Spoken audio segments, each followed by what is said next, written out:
Minembwe TV kandi twizere ko umeze neza aho uherereye hose. Uyu mwanya rero tukuzaniye amakuru yacu ayaza kwibanda muri Repubulika ya Demokarasi ya Kongo. Turakubwira ko abatavuga rumwe n'ubutegetsi bwa Tshisekedi bamaganye amasezerano ashaka kugirana na Amerika. Turaza kukubwira kandi ko abantu babiri bafiriye mu migwano yahuje M23 na Wazalendo. Turaza kukubwira kandi ibyo abakuru b'amadini muri Kongo bavuze mbere yuko ibiganiro by'Doha bitangira. Turaza gusoreza muri Amerika. Trump yagaragaje ko Putin na Zelensky biteguye kumvikana. Mbere yo kurambura zino ngingo z'ingenzi twabwira ko Minembwe basa nkaho batuje, ariko biravuga ko maze yazinuka ahantu hatandukanye, harimo za Rurenge, za Mirimba, zose zirukinuka zigana hariya za Minembwe zishaka gutera abaturage batuje hara muri kariya ka Minembwe, nyuma yuko twagiye tubona amavideo atandukanye y'abatanga buhamya y'amoko atuye muri kariya ka Minembwe bashimira twigwanaho ibayoboye neza. Bavuga ko kuva yahagera nta muntu numwe uranyanyaswa cyangwa se uranyagwa akantu kiwe, kubera ko bagenda 24/24, ariko ngoma iri kwinuka mu bice bitandukanye nkuko nakubwiye haruguru. Mu yandi makuru ahavuga mu karere k'imisozi miremire n'imigufi, nuko mu bihugu bafite ubwoba nyuma yuko abasirikare bare bahari bahavuye, ubwo abaturage bo mu karere ka Bibogobogo bafite ubwoba cyane nyuma yuko abo basirikare bavuye mu karere ka Bibogobogo. Ikaze muri uwo mwanya w'amakuru ya Minembwe TV mwateguriwe kandi mugezwaho na Nkunda. Amakuru yacu reka tuhere mu mujyi wa Kinshasa. Abatavuga rumwe n'ubutegetsi bwa Tshisekedi bamaganye amasezerano ashaka kugirana na Amerika.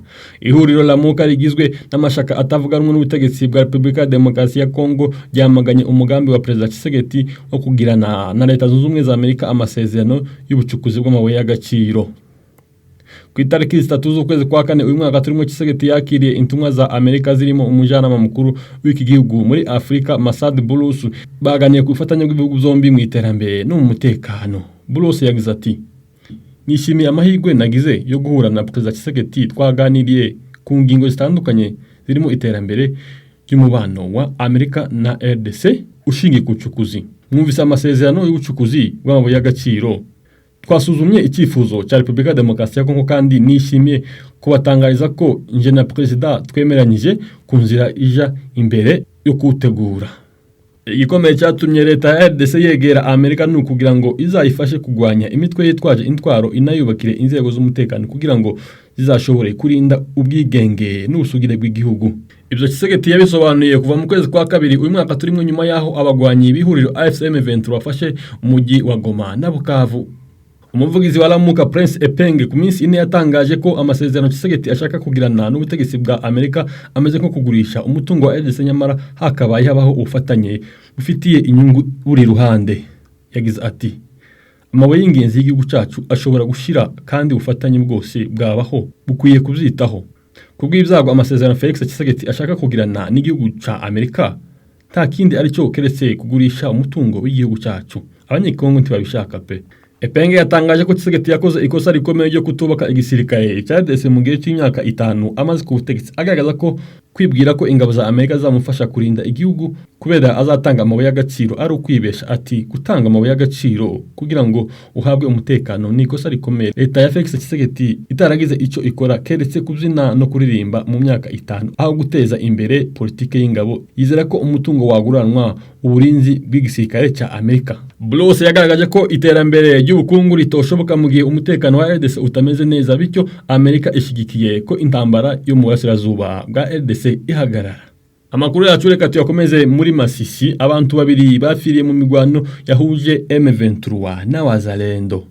Abantu bagera kuri babiri baburi ubuzima, abandi bataramenyekana umubare bakomerekeye mu migwano yashamiranyije umutwe wa M23 ndetse na Wazalendo mu gace ka Masisi mu ntara Kivu y'Amajyaruguru muri Repubulika ya Demokarasi ya Kongo. Nkuko ubuyobozi bw'ibitaro bukuru bwa Masisi bwabitangaje, ngo abantu barenga 10 nibo bamaze kugana ibi bitaro bafite ibikomere byatewe no kuraswa, ndetse magingo aya umubare ukaba ugenda wiyongera uko igice cy'imigwano muri kara gace kigenda cyiyongera. So guhitana ubuzima bw'abantu gusa, kuko imigwano ikomeje gutuma abaturage benshi bava mu byabo ndetse na bimwe mu bikorwa remezo, ndetse n'inzu z'abaturage zikomeje kuhasenyerwa. Bamwe mu baturage batuye muri kano gace baganiriye n'ikinyamakuru African News bagihamirije ko aka gace ka Masisi gasa nk'akigaruriwe n'umutwe wa M23 muri iki gihe Wazalendo na FARDC ko baragerageza kugaba ibitero ngo barebe ko kwigarurira kano gace nanone. umutekano mu ntara Kivu y'Amajyaruguru wifashe nabi guhera mu ntangiriro z'uyu mwaka, by'umwihariko guhera igihe umutwe wa M23 wazamuye umurego wagwaniragaho ndetse ukigarurira tumwe mu duce nka Bukavu, Walikale na Goma ndetse n'ahandi. Dusubire gato i Kinshasa aho abakuru b'amadini n'amatorero muri Repubulika ya Demokarasi ya Kongo bagize icyo bavuga ku biganiro bizahuza M23 na leta ya Kinshasa i Doha. Ku itariki 9 z'ukwezi kwa kane uyu mwaka turimo mu mujyi wa Doha muri Qatar hateganyijwe ibiganiro hagati ya leta ya Repubulika ya Demokarasi ya Kongo na M23. Ibi biganiro byitezweho kuba intambwe mu kugarura amahoro muri aka karere. Kugira ngo bashigikire ibiganiro, abakuru b'amadini muri Repubulika ya Demokarasi ya Kongo barimo Musenyeri Donatien Nshore, ubuyobozi bw'abepiskope Gatolika muri RDC ko barakora ingendo mu bihugu bitandukanye harimo Leta Zunze Ubumwe za Amerika kugira ngo basabe inkunga mpuzamahanga mu gutegura ibiganiro by'amahoro. Musenyeri Nshore yavuze ko mbere yo kuganira ku mutungo kamere w'igihugu ari ngombwa ko abanyekongo ubwabo babanza kumvikana kuko amahoro ariyo ashobora kuzana amahirwe mu mibanire y'igihugu n'amahanga. Nkuko tubikesha BBC, Musenyeri Nshore yagize ati dukwiye kubanza kuganira hagati y'abanyekongo ubwabo mbere yo gushaka kuganira ku bijyanye n'umutungo kamere wa Kongo. Ntitwakagombye kwirengagiza ko amahoro ariyo yonyine azazana amahirwe mu mibanire yacu n'amahanga. Abayobozi b'amadini basaba impande zose gushira imbere inyungu z'igihugu aho kumanza kuganira ku bijyanye n'amabuye y'agaciro gusa. Bashimangira ko ibiganiro hagati y'impande zose ari ngombwa kugira ngo umutekano w'uburasirazuba bwa Repubulika ya Demokarasi ya Kongo ugaruke. Ku rundi ruhande, umujyanama mukuru wa Perezida Donald Trump kuri Afrika, Masad Bruce, wagiye muri Kongo yabwiye abanyamakuru ko yaganiriye na Perezida Felix Tshisekedi ku mubano w'ibihugu byombi. Yavuze ko amahoro adashoboka mu gihe ibikorwa by'intambara bidahagaritswe.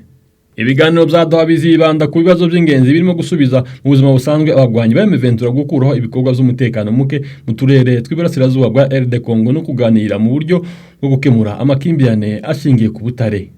Nubwo hari icyizere cy'uko ibiganiro bishobora gutanga umuti, ikibazo cy'umutekano muri RDC kigaragaza uruhare rukomeye rw'ibihugu byo mu karere ndetse n'amahanga, cyane cyane mu bijyanye n'ubutare bwo muri Congo.